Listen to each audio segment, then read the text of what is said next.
Hello बच्चों, मैं आपके सामने जो चीज़ आज लेके आई हूँ वो है विशिष्टाद्वैत वेदांत।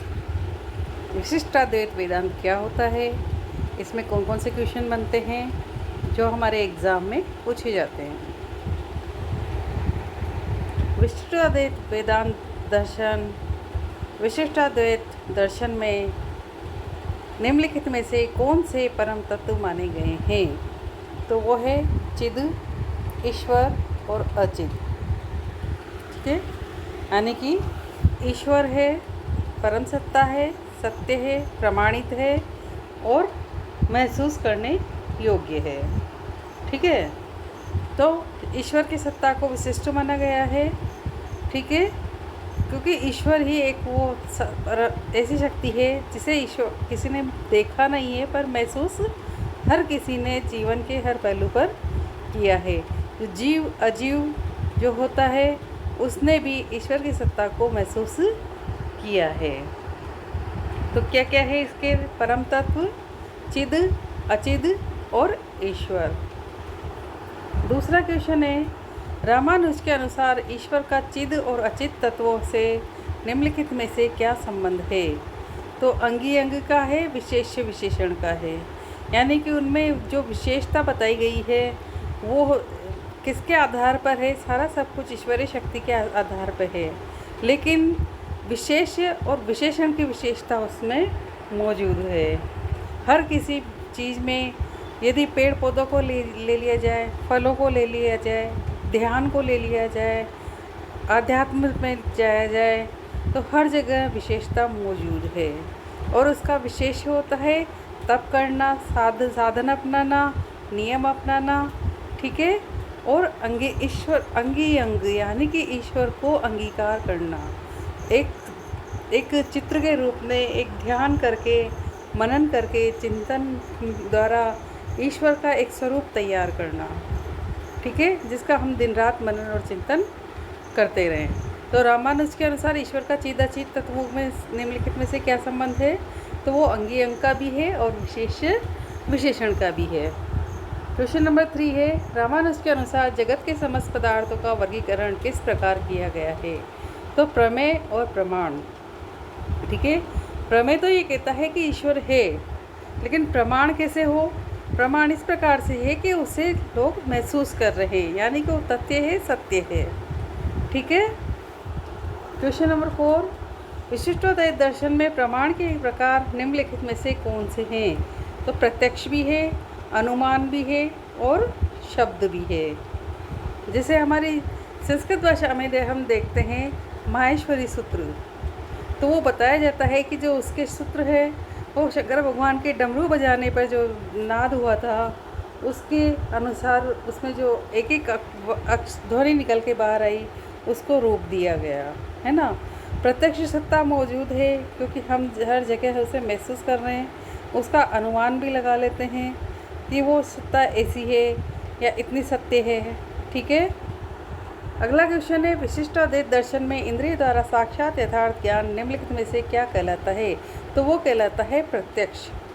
दर्शन में इंद्रिय द्वारा साक्षात यथार्थ ज्ञान, यथार्थ का ज्ञान हो जाएगा, हमें साक्षात स्वरूप का ज्ञान हो जाएगा, इंद्रियों द्वारा नियंत्रण रख के इसमें सब कुछ प्राप्त हो जाएगा, तो वो एक तरह से प्रत्यक्ष रूप हमारे सामने होगा, उसकी सत्यता हमारे सामने होगी, तो हम कहेंगे कि हमें प्रत्यक्ष ज्ञान हो गया है। विशिष्टाद्वैत दर्शन में पाश्चात्य मनोविज्ञान में संवेदना की अवधारणा के अनुरूप कौन सा प्रत्यय है? तो वो कहते हैं कि विशिष्टाद्वैत दर्शन में कहते हैं कि निर्विकल्प प्रत्यक्ष है। ठीक है ना। कौन सा प्रत्यय बताया गया है यहाँ पे? निर्विकल्प प्रत्यक्ष। क्वेश्चन नंबर 7, पाश्चात्य मनोविज्ञान का प्रत्यक्ष विशिष्टाद्वैत की निम्नलिखित अवधारणाओं में से कौन सा है? तो वो सविकल्प प्रत्यक्ष है। तो पाश्चात्य मनोविज्ञान प्रत्यक्ष विशिष्टाद्वैत के बारे में क्या कहते हैं? कि वो कहते हैं कि सविकल्प है, यानी कि उसका कोई न कोई विकल्प अवश्य है। सुख है तो दुख है ना। ग्लानि है तो पश्चाताप है, ग्लानि है तो उत्कर्ष भी है और उत्सव भी है। ठीक है। तो उस हर चीज़ का कोई पाप हो जाए तो पुण्य भी मौजूद है, तो पुण्य करके हम अपने पाप को धो सकते हैं। तो हर एक चीज़ का कोई ना कोई सविकल्प है ना, हर चीज़ का कोई ना कोई विकल्प मौजूद है। क्वेश्चन नंबर 8, रामानुज के प्रत्यक्ष और वस्तु के संबंध के विषय में निम्नलिखित में से कौन सा सिद्धांत माना है? तो सत्ख्यातिवाद को माना है। क्वेश्चन नंबर 9, सर्व विज्ञान यथार्थ, रामानुज का ये सिद्धांत निम्नलिखित में से किस सिद्धांत में आता है? तो ये आता है सत्ख्यातिवाद में। क्वेश्चन नंबर 10, जिस ज्ञान से लौकिक व्यवहार में बाधा पड़े उसे रामानुज ने निम्नलिखित में से क्या संज्ञा दी है? लौकिक व्यवहार में बाधा पड़े, लौकिक व्यवहार है हर जीव के प्रति दया रखो, हर किसी से प्रेम करो, विश्व बंधुत्व की भावना रखो, है ना, और भ्रम में ना पड़ो। लेकिन क्या होता है कि कितनी बार भ्रम पैदा हो जाता है, ठीक है। तो उसको जब लौकिक व्यवहार में व्यक्ति के बाधा पड़ने लग जाए, वो सामान्य व्यवहार छोड़ के क्या करे, किसी से झगड़ा करने लग जाए, किसी को परेशान करने लग जाए, किसी का अहित करने लग जाए, झूठ बोलने लग जाए, बेईमानी से काम ले, तो लौकिक व्यवहार में जब बाधा पड़ने लग जाती है तो रामानुज ने उसे भ्रम की संज्ञा दी है। व्याप्ति के ज्ञान से व्यापक ज्ञान का साधन रामानुज के अनुसार निम्नलिखित में से क्या है? तो वो कहते हैं कि व्यापक ज्ञान का साधन रामानुज के अनुसार है अनुमान। रामानुज ने अनुमान के प्रकारों को निम्नलिखित में से किसको नहीं माना है?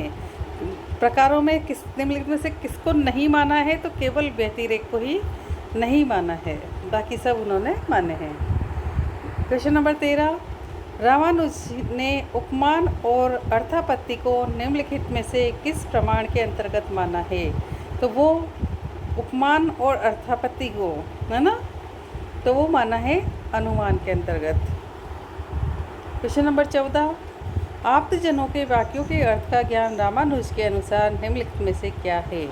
तो वो है आप्तजनों के वाक्यों के अर्थ का ज्ञान क्या होगा? शब्द होगा।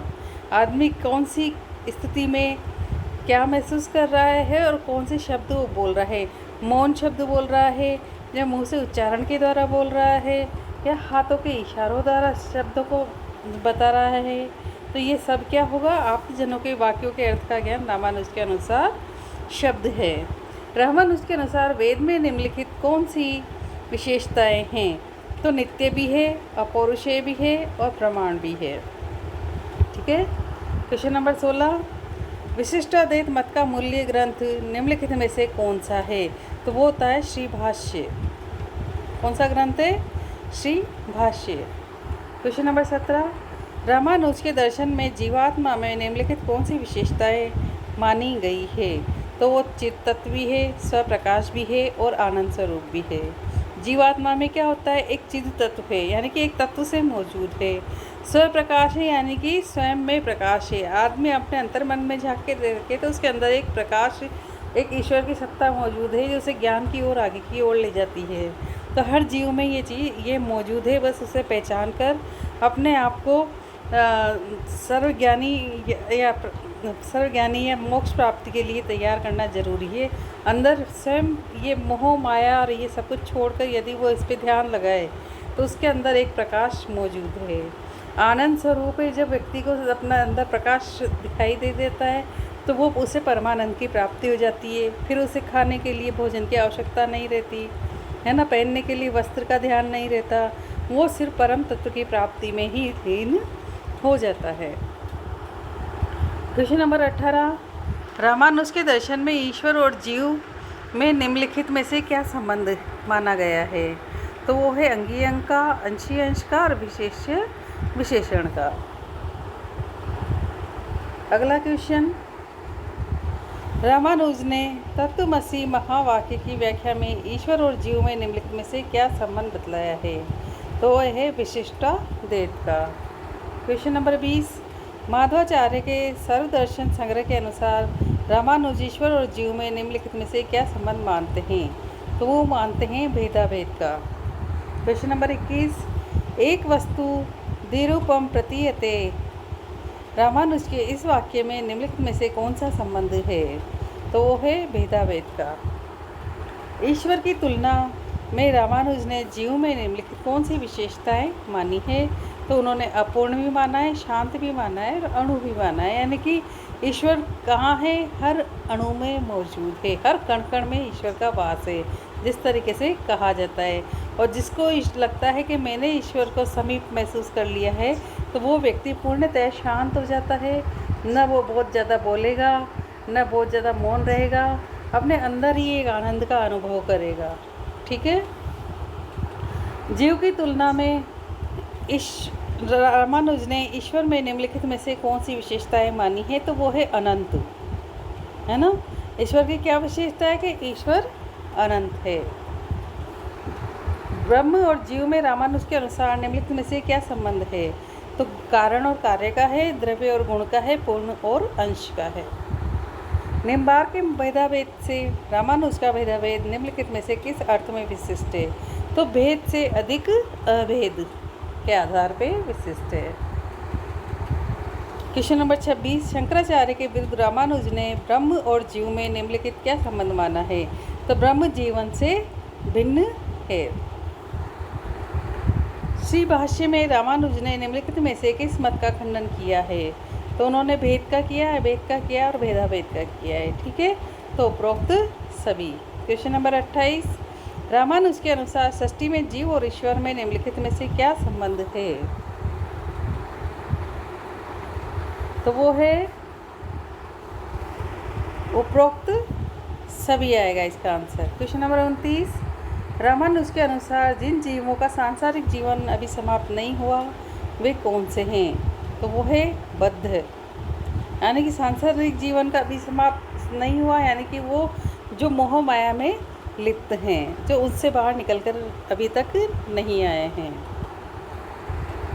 क्वेश्चन नंबर 30, जो अनेक जीव सब लोकों में विचरण करते हैं उन्हें रामानुज ने निम्नलिखित में से कौन सा माना है? तो वो है मुक्त।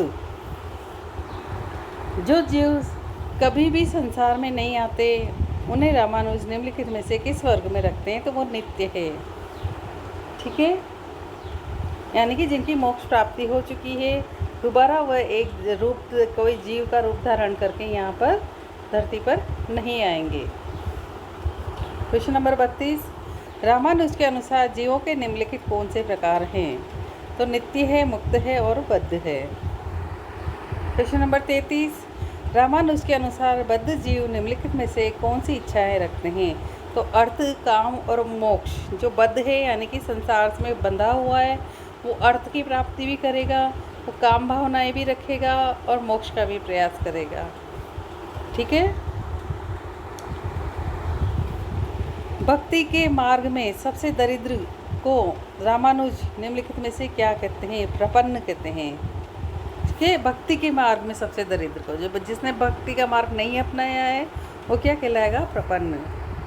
प्रारब्ध कर्म को मानकर देहावसान की प्रतीक्षा करने वाले भक्त रामानुज के अनुसार कौन से हैं? तो वो है तृप्त।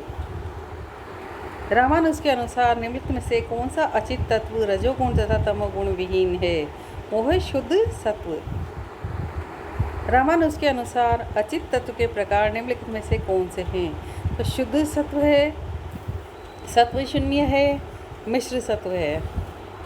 क्वेश्चन नंबर 38, रामानुज के अनुसार निम्नलिखित में से किस प्रकार के अचित तत्व में तीनों गुण रहते हैं? तो वो मिश्र सत्व में रहते हैं। क्वेश्चन नंबर 39, रामानुज के अनुसार काल की गणना निम्नलिखित में से किस अचित तत्व में की जाती है? तो वो सत्व शून्य में की जाती है। क्वेश्चन नंबर 40, रामानुज के अनुसार सृष्टि का मूल तत्व निम्नलिखित में से कौन सा है? तो वो है अचित। रामानुज के अनुसार सृष्टि निम्नलिखित में से किसकी इच्छा से होती है? तो वो ईश्वर की इच्छा से है। हम चाहें कि हमें पता है कि बारिश का सीज़न है, लेकिन बारिश कब होगी? जब ईश्वर चाहेगा। ठीक है। कितना ही हम हमारी टेक्नोलॉजी लगा लें, ज्ञान विज्ञान लगा लें, भौतिक विज्ञान लगा लें, कुछ भी रसायन विज्ञान प्रयोग कर लें, कुछ भी करके देख लें, लेकिन जो ईश्वर की सत्ता है उसे जब जो महसूस कराना है, ईश्वर को, इंसानों को जब जो बात बतानी है तब वो बता कर ही रहता है। कितनी बार क्या होता है, बहुत तेज़ बाढ़ आ जाती है, कभी एकदम अकाल पड़ जाता है, कहीं सूखा पड़ जाता है, कहीं बहुत बारिश हो जाती है ना, कहीं बहुत तेज़ धूप बन जाती है, टेम्परेचर बहुत ज़्यादा हो जाता है। तो ये ईश्वर की इच्छा के अनुसार ही माना गया है कि सृष्टि के जो चलाने वाला है वो क्या है, ईश्वर है, और उसी की इच्छा से सब कुछ होता है। तो हमें इस सृष्टि को बनाए रखने, वातावरण को बनाए रखने के लिए अनेक प्रयास करने चाहिए। रामानुज ने प्रकृति में निम्नलिखित में से कौन सी विशेषताएं मानी है? तो वो है अचित, अजय और शाश्वत।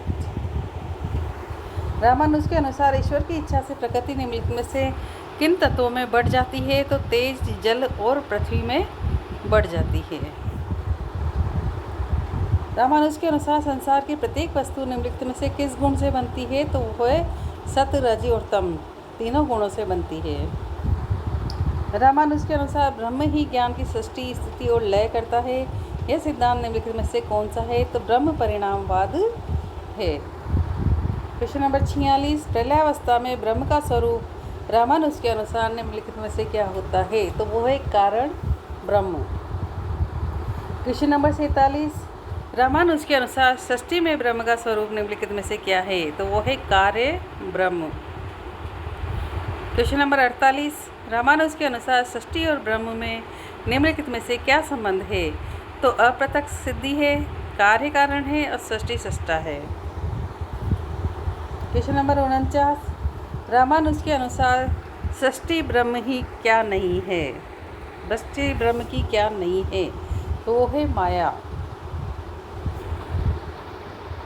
क्योंकि माया ऐसी चीज़ है जो ईश्वर ने नहीं बनाई है, ब्रह्म सत्ता ने, ईश्वर ने ये चीज़ नहीं बनाई है। ये मनुष्य के अंदर का भाव है, जो उसे जब मनुष्य रूप लेकर वो धरती पर आता है, बड़ा होता है, तो उसे ये व्याप्त हो जाती है।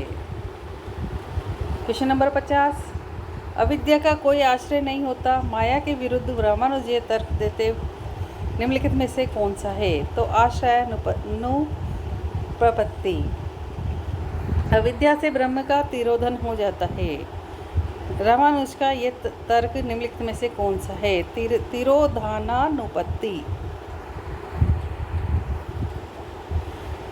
क्वेश्चन नंबर 52, अविद्या को सत्य नहीं सिद्ध किया जा सका, माया के विरुद्ध रामानुज का ये तर्क निम्नलिखित में से कौन सा है? स्वरूपानुपपत्ति। अविद्या अनिर्वचनीय नहीं कही जा सकती, माया के विरुद्ध रामानुज का यह तर्क निम्नलिखित में से कौन सा है? तो अनिर्वचनीय अनुपपत्ति। ठीक है। क्वेश्चन नंबर 54, अविद्या को प्रमाण से सिद्ध नहीं किया जा सकता, रामानुज का यह तर्क निम्नलिखित में से कौन सा है? तो वो है प्रमाणानुपत्ति।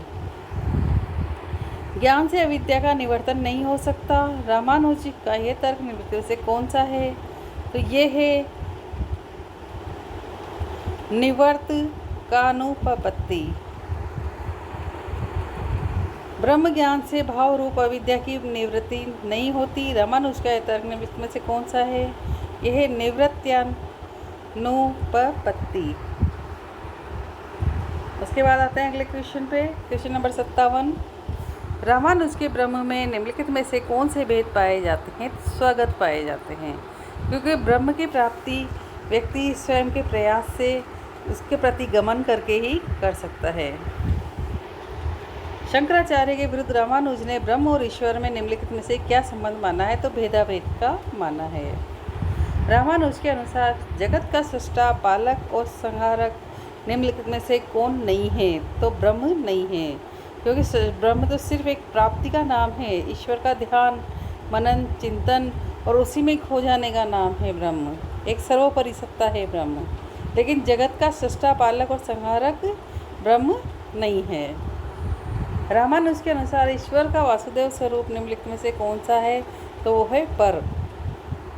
क्वेश्चन नंबर 61, रामानुज के अनुसार विश्व लीला के लिए निर्मित ईश्वर निम्नलिखित में से क्या रूप धारण करते हैं? तो वो एक व्यूह रचना तैयार करते हैं, है ना, जिसमें मनुष्य को क्या करते हैं, उसमें फंसा देते हैं, उसके सामने तरह तरह के ऑप्शन रख देते हैं। तो यदि या तो वो माया मोह में फंस सकता है या उससे बाहर निकलकर जीने का प्रयास कर सकता है। रामानुज के अनुसार ईश्वर का अनंत रूप निम्नलिखित में से कौन सा है? तो वो है विभव। क्वेश्चन नंबर 63, रामानुज के अनुसार जीवों के अंतःकरण में रहने वाला ईश्वर का रूप निम्नलिखित में से कौन सा है? तो वो है अंतर्यामी, है ना। अंतःकरण में कौन सा ईश्वर का रूप रहता है? अंतर्यामी। हमें कहते हैं ना, प्रभु आप अंतर्यामी हैं, ठीक है। क्वेश्चन नंबर 64, भक्त की रुचि के अनुसार उपास्य मूर्ति में रहने वाला ईश्वर का स्वरूप रामानुज के अनुसार निम्नलिखित में से कौन सा है? तो वो है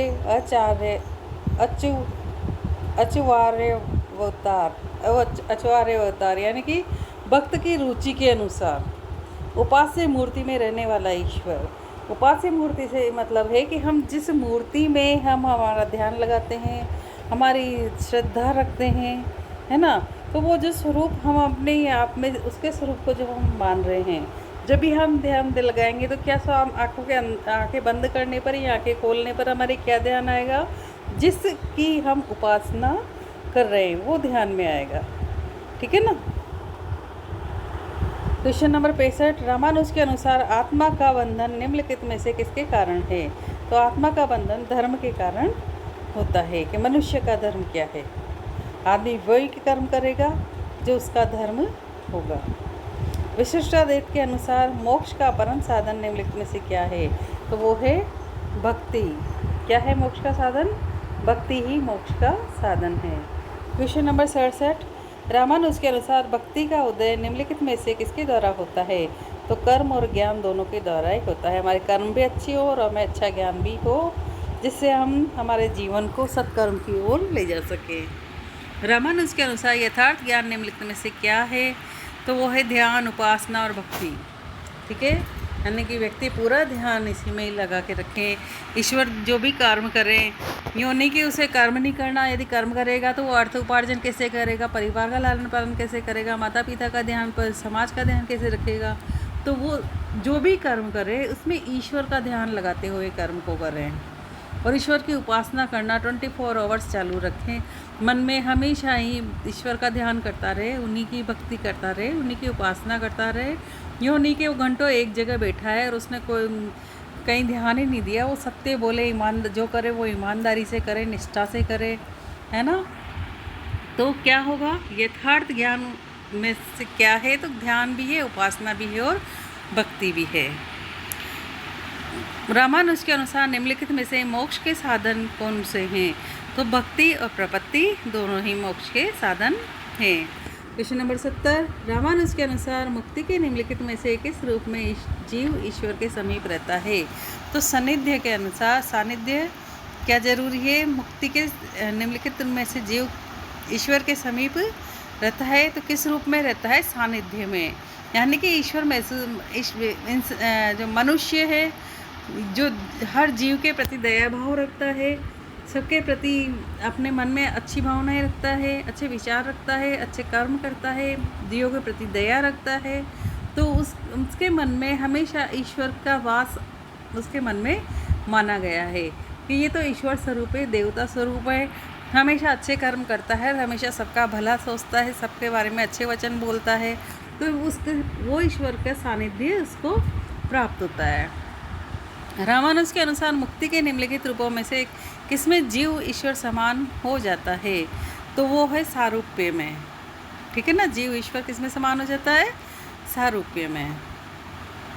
रामानुज के अनुसार निम्नलिखित में से किस मुक्ति में जीव ईश्वर से जुड़ जाता है?